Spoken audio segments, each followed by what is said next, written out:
ഹായോ, എൻ്റെ പേര് മിലൻ എന്നാണ്. ഞാൻ കൊച്ചി ഇൻഫോ പാർക്കിൽ ഒരു IT കമ്പനിയിൽ വർക്ക് ചെയ്യുന്ന ഒരാളാണ്. അപ്പോൾ ഞാനിന്ന് വീഡിയോ എടുക്കുന്നത്, ഞാൻ സ്റ്റോറി ക്യാറ്റിൻ്റെ ഒരു സ്റ്റുഡൻറ്റും കൂടിയാണ്. സ്റ്റോറി ക്യാറ്റിൻ്റെ masters program in social media marketing എന്ന കോഴ്സ് ഓൺ ഗോയിങ് ആണ്. ഞാനിപ്പോൾ ഒരു 2 മാസത്തോളം പഠിക്കുന്നു. ഞാൻ മനസ്സിലാക്കിയത് ഡിജിറ്റൽ മാർക്കറ്റിങ്ങിനെ പറ്റി റിസർച്ച് ചെയ്യുന്ന 2 കാറ്റഗറി ഓഫ് ആൾക്കാരാണ്.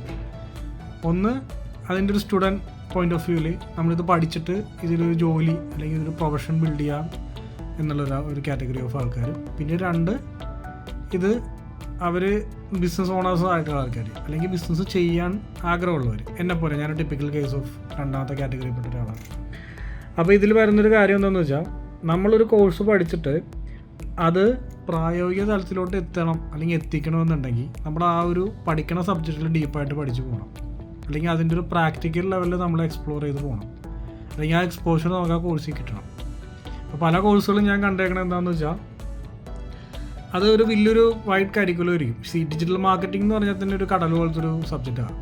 അതിൽ സെർച്ച് എഞ്ചിൻ ഒപ്റ്റിമൈസേഷൻ ഉണ്ട്, വെബ്സൈറ്റ് ഡെവലപ്മെൻറ്റ് ഉണ്ട്, ഈ സോഷ്യൽ മീഡിയ മാർക്കറ്റിംഗ് ഉണ്ട്, ഇ-കൊമേഴ്സ് പ്ലാറ്റ്ഫോംസിനെ പറ്റിയുള്ള കാര്യങ്ങളുണ്ട്. അപ്പോൾ നമ്മൾ സോഷ്യൽ മീഡിയ മാർക്കറ്റിംഗ് എന്നൊരു പോയിൻ്റ് ഓഫ് വ്യൂ ആണ് നമ്മൾ ഉദ്ദേശിക്കണമെങ്കിൽ, അല്ലെങ്കിൽ അതിനെപ്പറ്റി പഠിക്കാനും അത് എക്സ്പ്ലോർ ചെയ്യാനും മീഡിയ പ്ലാറ്റ്ഫോം എങ്ങനെ നമ്മുടെ ബിസിനസ്സിന് ഉപകാരപ്പെടുന്ന രീതിയിൽ മുന്നോട്ട് കൊണ്ടുപോകാം എന്നാണ് നമ്മൾ ചിന്തിക്കണമെങ്കിൽ, this course offered by the Story Cat, which is masters program in social media marketing, it's the best option for you. വേറെ ഓപ്ഷൻ ഇല്ല. കാരണം ആ രീതിയിൽ ഡീപ്പായിട്ട് സബ്ജക്റ്റ് ഡിസ്കസ് ചെയ്യുന്ന ഒരു കോഴ്സ് ഞാൻ കണ്ടിട്ടില്ല.